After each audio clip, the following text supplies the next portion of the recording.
Today on Real Life and Real Estate, my 2025 predictions for your real estate success.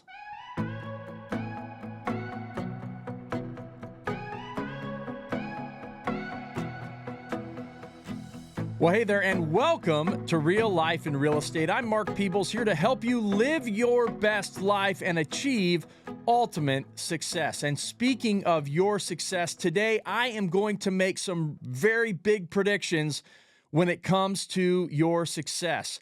But before I get into that, I want to predict that if you use Advantage Home Warranty in this coming year, you are going to love them. Advantage Home Warranty is my favorite home warranty in the business, and part of that is because they have mastered great service. They own their own plumbing and HVAC company. This is something that no other home warranty company does.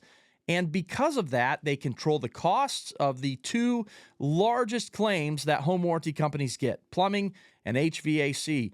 And they also provide great service in general. In fact, Advantage Plumbing and HVAC as a company is just a phenomenal company and provide great service to us as agents. But I know that using the home warranty, you're going to be very happy with the home warranty side and the plumbing and HVAC side. They also cover other things as well.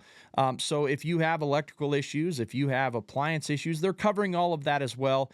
But they are local in Ohio, and they are committed to great service. So check out Advantage Home Warranty at AdvantageHW.com. That's AdvantageHW.com. Now, let's get into the big predictions for your 2025 success. This is the time of year when everyone is putting out their 2025 real estate predictions. In fact, just a couple weeks ago, the bold predictions came out from Brian Buffini, who is someone in the industry that I respect tremendously. In fact, I encourage you, go back and listen to Buffini because there's some great content on there. Also, Lawrence Yun from the National Association of Realtors, the chief economist for the NAR, came out with his predictions, and he was also on Buffini's show. There are other organizations, other commentators out there that are putting out their predictions for the 2025 market. And that's not why I'm here today. I'm not here to tell you what I think is going to happen in the market because, let's face it, I have studied Lawrence Yun. I have studied all of these experts, other economists from other companies for many, many years. And they're right some of the time. They're wrong a lot of the time. And the past few years have been so volatile, a lot of it has been very difficult to predict. Now, I think there's some great content that you can pull out of following these guys and listening to their predictions. It gives you some great talking points with clients over the years, but it can't be the be-all, end-all. And you can't base whether or not you're going to be successful in the real estate market on what these predictions are. But let me tell you how I can make some predictions. I can make predictions based on what you are doing in your business as to whether or not you're going to be successful. Now, as I'm getting started here, let's look at some of the things that have been said by some of the experts about next year. In fact, Lawrence Yun, when he talked about this year, 2024, he said 2024 was a difficult year on many fronts. We did not get the sales recovery this year after an awful 2023. And I think we can all admit the last couple of years have been difficult. I mean, 2024, one of the major things that hit this year was the whole NAR settlement. And what a stress that was. I'll tell you what, in leading a company and trying to prepare our agents to be ready for it. And then, I taught continuing education around this. I've been out teaching and educating and training agents to be prepared for this. And it was a stressful year around the whole NAR settlement. I think we can all agree. We're glad that August 7th or 17th is behind us and things have kind of normalized. We feel like things are moving more normally in the market. We're getting used to this whole buyer agency thing and some of the new requirements on us. And it really has not been as bad as everyone thought. So looking ahead to the next year, some of the things that have been said, and one of the really interesting statistics is the average age of home buyers over the past few years and how much this has changed. So average age of first-time home buyers in 2020 and 2021 was 33 years old, which I think is getting up there. When I started in the business, I remember it being like 26, 27. So as the market has changed, we have seen quite the increase in that average first-time home buyer age, up to 33 years old in 2020 and 2021. In 22, it went up to the age of 36 for the average first-time home buyer. 23, it was down to 35. 2024, it jumped all the way up to 38 years old. The average first-time home buyer in the United States is 38 years old. That is just crazy to me. They expect that to stay right around that mark going into 2025. And that just blows my mind that people are waiting until 38 years old to buy their first homes. Now, I know there's a lot of factors that go around that. I'm not here to give you all of the analysis around that, but I will say as an agent, you need to be out in 2025 talking to younger people and educating them on the value of buying a home. If you look at the median household wealth, or their net worth of the average household income across the United States for homeowners, it is $410,000 currently for a homeowner, average, net wealth. But then you look at the renter, and theirs is at $10,000. So there is such a massive difference between being a homeowner and the wealth that you grow from that versus being a renter. We need to be educating young people about the importance of buying a home at a young age. Now, the markets that I serve, and I realize everyone's in different markets that listens to this show, but the markets that I serve in Dayton and Cincinnati, Ohio, the amazing thing about this is that we're in some of the most affordable markets in the United States. So there are still housing or there's housing options available for young first-time home buyers. I know it's not like that everywhere across the country. If you're listening to this on the coasts, East or West Coast, it might be more difficult. And I understand that. And that is part of why the average first-time home buyer age is much higher at 38 years old. But here's the deal. We can't worry about that. We've got to be educating people about that. Here's some other things, projections for the coming year. Again, these are not my projections. These are not my predictions. Lawrence Yun says 2025, he expects a 9% year-over-year increase in existing home sales and then an 11% increase in new home sales. So we have seen a very nominal increase in 2024 over 2023. It's like 3%. It's been very small. It's been a very poor recovery year. And so 2025 looks like it will recover better. In 2026, he actually thinks existing home sales will go up another 13% and another 8% in the new home sale market. And so things are looking up. Things are improving. But who knows when the next war is going to break out? Who knows when the next, calamity is going to happen? We don't know. There's so many things that affect the real estate market and consumer confidence that we just can't predict everything. The other big thing, for years, interest rates jumped up in like 2021 or 22. I think it was 22. Interest rates jumped through the roof, and everyone starts predicting that they're going to come back down. Don't worry, they're going to start coming back down. Well, they never started coming back down. In fact, over the past 12 months, we have seen rates vary from as low as 6.08% all the way up to 7.44%. I had clients touching almost 8% in their situations, but this is the 30-year fixed rate mortgage interest rate. Now, they've said, it's going to come down, but it's going to be a rocky road down. Well, then the Fed reduces rates a couple of months ago, and mortgage rates have actually gone up. Okay, so very unpredictable. Lawrence Yun says that rates will stabilize at the low end of what we've seen over the past 12 months. So in those lower sixes, he expects it to stabilize somewhere down there during this year. Well, we all sure hope for that. But here's the deal. We can't guarantee any of this, right? So today I want to talk about how I'm predicting your success in 2025. And I can predict it with certainty how you will be successful. And that is that if you put in the work, you will see the results, regardless of what the market does, regardless of what interest rates do. If you put in the work, you will see the results. And if you don't, you won't. And that is that simple. Well, this has been a great show. No, I'm just kidding. Okay, so let me talk about this. How are you going to see results in 2025? And I just want to take a moment and share with you how 3 ways that you're going to see the results. But I want to let you know I am building a continuing education course that I'm going to be teaching in the new year, 25 strategies to grow your business in 2025. And so these are part of those 25 strategies. And so today I'm going to give you 3 ways that I believe that you are going to see results regardless of what the market does in 2025. And I can predict with certainty whether or not you're going to be successful based on if you are doing these things. So the first thing that you've got to know is that you've got to stop being a secret agent. Okay, so my dad has told me this my whole life. My dad's almost 55 years in the real estate business, and he says the biggest problem that agents have is they're secret agents. CIA operatives. I was just talking to a buddy of mine the other day, and he was saying, yeah, my kids think I'm a CIA agent because he travels all over the world with his job, and he always alludes to it with them that he is a secret, CIA agent. And with that, though, you don't know if someone's truly a CIA agent, if they're a secret agent or not, right? Well, it shouldn't be that way. If you're a real estate agent, you should not be a secret agent.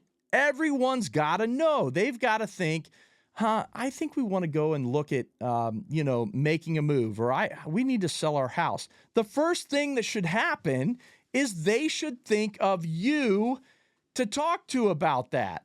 So you've got to stop being a secret agent. That means, 1, you've got to have real estate conversations with people. You've got to be talking real estate. Real estate conversations are the easiest conversations to get into because you meet someone, you start a conversation with them, you ask, oh, really? So, you have 3 kids. Oh, that's great. Where do they go to school? Oh, cool. Where do you live?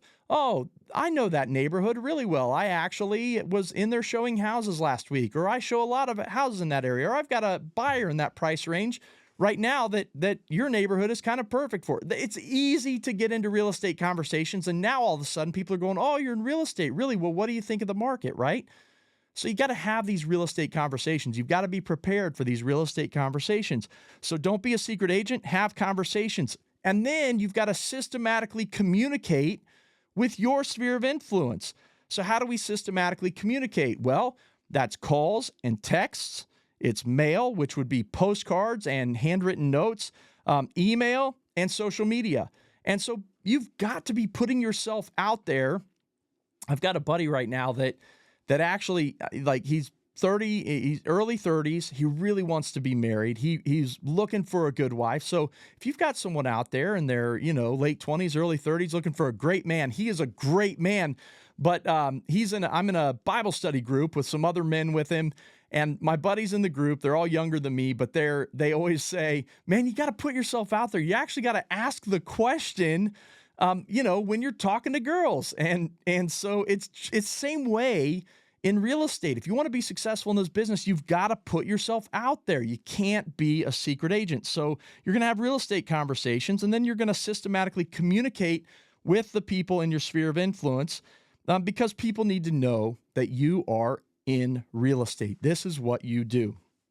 So number 1, stop being a secret agent. Number 2, be an expert, okay? There are so many agents that I know in this business, or I've met over the years in this business, that they know nothing about what's going on in the market. It's all a guess to them. They are only focused on the next deal in front of them. And you can't operate that way. If you want to be successful in this business, you need to be an expert. You need to study the market. You need to know, for example, I operate a lot in the Springboro and the Centerville areas of my community. That's where I sell a lot of the houses I sell. So I need to study and know how that market is moving. Another thing that you can do to study the market is you can actually join something like Keeping Current Matters, one of my favorite resources. And no, they don't sponsor the show, but I promote them anyway because I think it's a great resource. They take what's going on in the national real estate market and they make it really simple for you to understand and turn around and communicate to your sphere of influence and to have conversations with people. So I highly recommend use a resource like that to study the market. Your MLS systems put out a lot of information that can give you some simple data on what's going on in the market that you can then talk to people about. But you need to become an expert on the market. Then the other thing under being an expert is to become an expert in the minds of that sphere of influence that you have. And so one of the ways I highly recommend doing that is to conduct an annual real estate review. Become like that. We all have investment advisors, or a lot of you have investment advisors. If you have an investment advisor, your investment advisor is going to touch base with you a couple of times a year to review your portfolio. Here's where we are. These are the moves that I've made on your behalf, and this is the growth that we've seen from that. And here's what we're planning to do over the next several months, right? Well, when you sell a house, instead of like just handing that person the keys and then never talking to them again, like most agents do, why not conduct an annual real estate review where you touch base with them, you schedule a time. I recommend using Zoom or Google Meet, some video meeting for 15 minutes so they can see your face. We want them to remember your face, and then you're going to walk through the current value of their home. Here's what all of the search portals say it is: Redfin, Zillow, Homes.com, et cetera, et cetera, et cetera. This is what they say the value is. I ran a couple of quick comparable sales, and I think right now you're sitting around Y, okay? And so that is a quick annual real estate review just to update them. Now, you want to keep that annual real estate review for that property, because then next year when you go to do their annual real estate review, you can say, hey, last year the average of all the search portals was 350,000. This year, the average is 375,000. That's X percentage growth that you've seen over the last year, according to the search portals. So with that, you have just taken yourself to a whole new level of professionalism. You are truly an expert, and you're sharing something of value with them every single year. Okay. So they're constantly seeing you, and they are going to call you when it comes time to make their next move. So, number one, you're going to stop being a secret agent. You're going to have real estate conversations and communicate systematically with your sphere. You're going to be an expert. And the big thing there, besides studying the market, is conducting annual real estate reviews. And then the third thing today is I want you to ask people for referrals. That is so hard to do sometimes.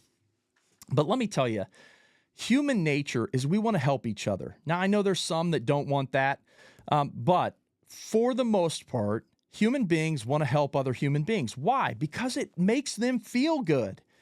And so for you to ask for help when you're talking to someone, there's nothing wrong with that.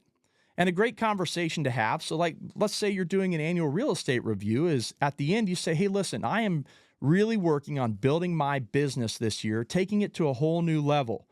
Who do you know who would be looking to buy or sell real estate this year?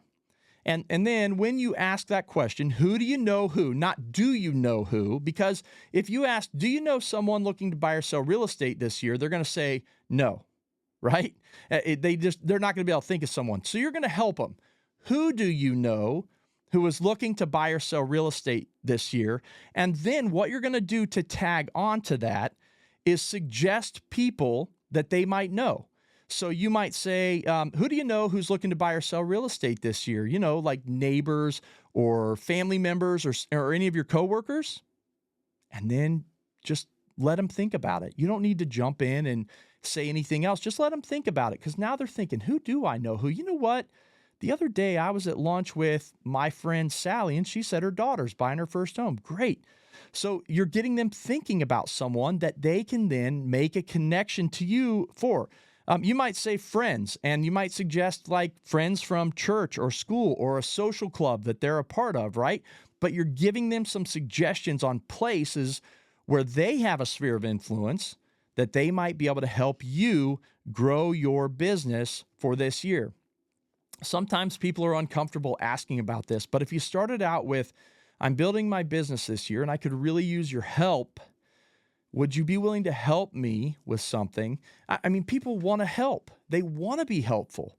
And if they know that they can help you by doing this, by golly, they are going to help you. All right? So if you want to be successful this year, you're going to stop being a secret agent. You're going to be an expert. And then you are going to specifically ask for referrals.